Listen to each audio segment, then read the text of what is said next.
Salut à tous les vénards, j'espère que vous allez bien. Nouvelle vidéo achat consacrée une nouvelle fois à une figurine NECA, la figurine Hellraiser Pinhead.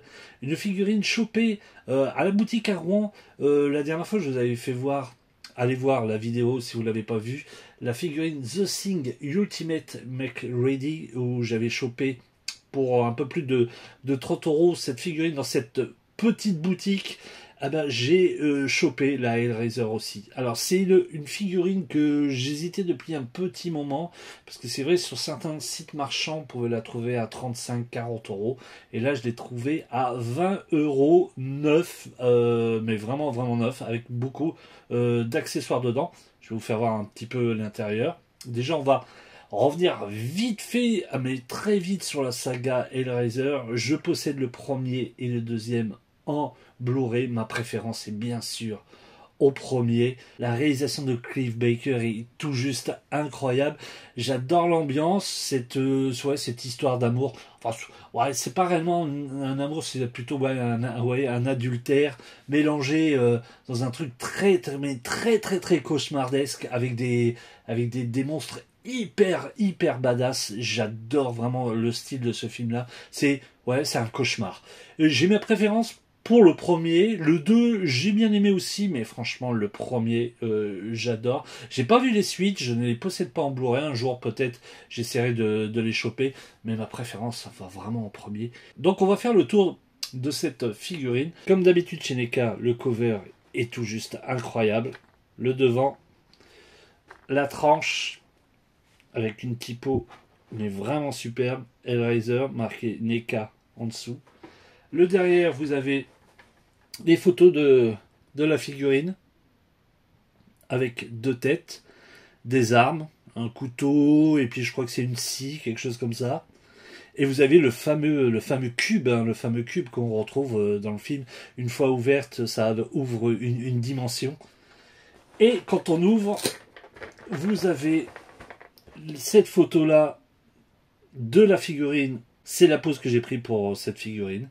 Et à l'intérieur, on a une nouvelle fois le cube, une fois, ouvert. Vous avez une tête, alors j'espère que vous voyez bien la caméra, une deuxième tête. Et vous avez quatre mains. Alors je vais vous faire hop, un peu mieux. Désolé pour la surbrillance. Quatre mains, donc ça fait 6 en tout, parce qu'on a déjà deux. Et des armes, donc on a le droit à une scie, vous avez le droit à une... je sais pas c'est quoi ça, je les ai pas ouverts, et puis moitié comme un grand poignard, une serpette ou je sais pas quoi. Toujours le même contenu, toujours aussi efficace, les covers de chez NECA sont vraiment incroyables. Vous voyez derrière j'ai mis une partie de ma collection, elle est quasiment complète, hein, il n'en manque juste que deux.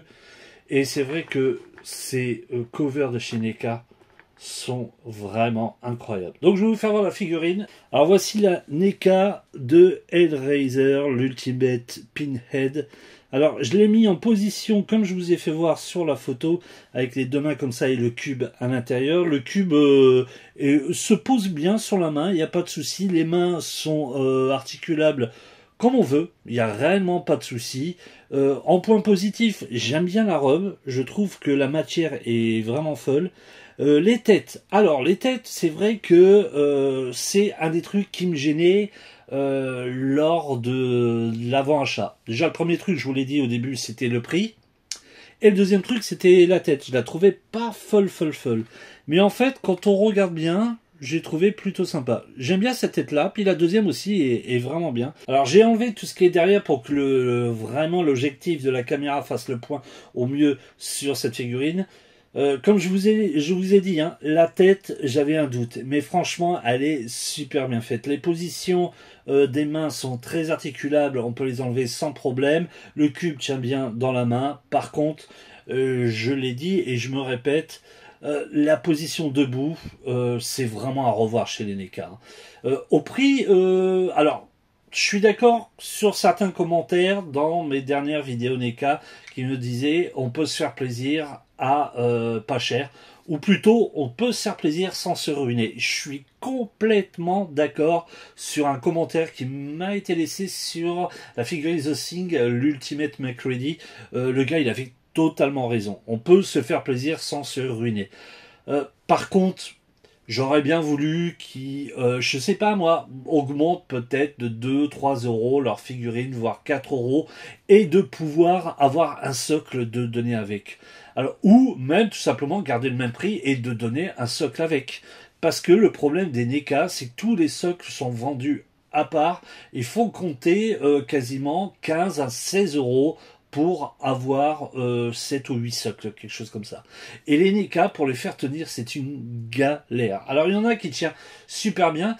Je vous parlais de The Thing, l'Ultimate McReady. Franchement, elle tient vraiment bien. Par contre, ce qui est galère, c'est la hit. Avec le poids des ballons, elle a tendance à vraiment basculer. Donc j'étais obligé de mettre un socle. Exactement pareil pour la Halloween, c'est vraiment une galère. La Evil Dead aussi, c'est pareil, j'étais obligé de mettre un socle. Donc quasiment tous les NECA tiennent d'une drôle de façon. C'est peut-être un des seuls points négatifs de ces figurines, c'est qu'ils ne donnent pas de socle avec. Et c'est vraiment dommage. Parce que celle-ci, pour la faire tenir sans socle, c'est vraiment une galère. Alors il y a les petites techniques de mettre un petit peu de boule tack en dessous pour le faire tenir sur un meuble, voilà, mais bon, c'est toujours galère parce que le boule tack ça tâche, enfin ça, des coups on a du mal à enlever du meuble, et puis des coups quand ça sèche le boule tack, ben, en fin de compte la figurine tombe, et puis il faut faire superbe attention parce que c'est des figurines à pas trop cher, et si vous les mettez vraiment en hauteur et si ça tombe, eh ben ça pose un problème, et c'est ce qui m'est arrivé sur la NECA de ça. Elle était tombée d'une étagère assez en hauteur et ça a pété un ballon et j'avais vraiment les boules. Donc maintenant, je fais super gaffe qu'il soit vraiment stable au niveau du socle. Sinon, à part ça, franchement, je suis content de l'achat. Là, franchement, pour 20 euros, j'ai dit bingo. Le cover était vraiment dans un très très bon état. La figurine est chouette. J'avais des doutes sur les têtes, mais franchement, ils sont classe.